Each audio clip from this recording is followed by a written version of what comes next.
Watch what happens in your next work meeting. There's always one person who says almost nothing, and then, right as everyone's packing up, they mention something small, almost like an afterthought. And it's the best idea anyone's heard all meeting. Ever notice that? Ever wonder why the smartest comment always comes in last, if it comes at all? There's an actual psychological reason for that. And once you understand it, you're going to start spotting it everywhere, including in yourself. Somewhere along the way, we all absorbed the same lie, that confidence sounds like talking. That the person leading the conversation is the person who knows the most. But spend real time around genuinely sharp people, and you'll notice the opposite. The ones who think the deepest usually say the least. It's not shyness. It's not social anxiety, though it can look like it from the outside. It's something quieter than that, and honestly, a little more self-destructive. So what's actually happening in their head during all that silence? Fact, psychologists have a name for this: epistemic caution. It's an over-awareness of everything you don't know, mixed with a fear of saying something wrong out loud. Here's the twist most people miss. Research around the Dunning-Kruger effect shows it's often the least competent people who speak with the most certainty,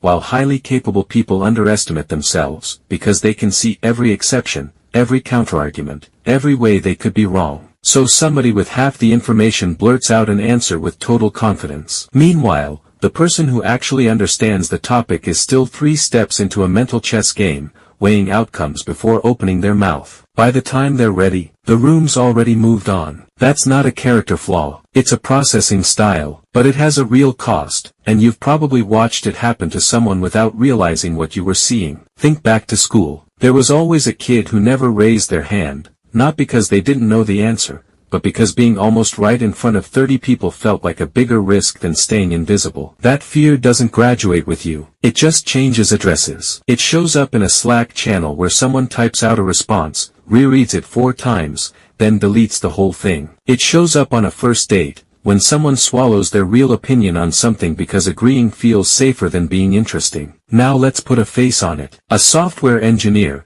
call him Daniel, sat through almost 2 years of team meetings saying next to nothing. Not because he lacked ideas. He had good ones. But every time he got close to speaking, some voice in his head asked, "What if I'm wrong? What if I sound like I'm overstepping?" Then his manager quit. No warning, no handoff. Somebody had to fill the silence, and for once, Daniel didn't have a choice. 6 months later, he was running the team. Nothing about his intelligence changed overnight. What changed was that the world finally forced him to stop asking for permission he was never going to give himself. Here's the uncomfortable part. How many people like Daniel are in your life right now, sitting quietly, waiting for a moment that might never come? Now, here's an opinion, not a fact, just something worth sitting with for a second. Silence isn't always wisdom. Sometimes it's fear, dressed up nicely. It's easy to tell yourself you're being humble, or patient, or just an introvert. But ask yourself honestly, how much of your silence is really about not wanting to be judged? That question stings a little. It's supposed to. So how do you actually fix this, without turning into someone you're not? You don't need to become the loudest voice in the room. You just need to lower the bar for what counts as ready to speak. Stop waiting for the fully formed, bulletproof version of your idea. Say the 70% version instead. Something as simple as, "I might be missing something, but here's what I'm noticing," does 2 things at once. It protects you from the fear of being wrong, and it gets your idea into the room where it can actually go to work. Confidence was never about having 0 doubt. It's about speaking with the doubt still there. So next time you catch yourself sitting on an idea because it doesn't feel polished enough, think of Daniel. The room doesn't remember the smartest person in it. It remembers the one who actually spoke. If any part of this felt a little too familiar, that's usually a sign you needed to hear it. Subscribe if you want more of this, because next time, we're going deeper into how your mind quietly works against you without you ever noticing.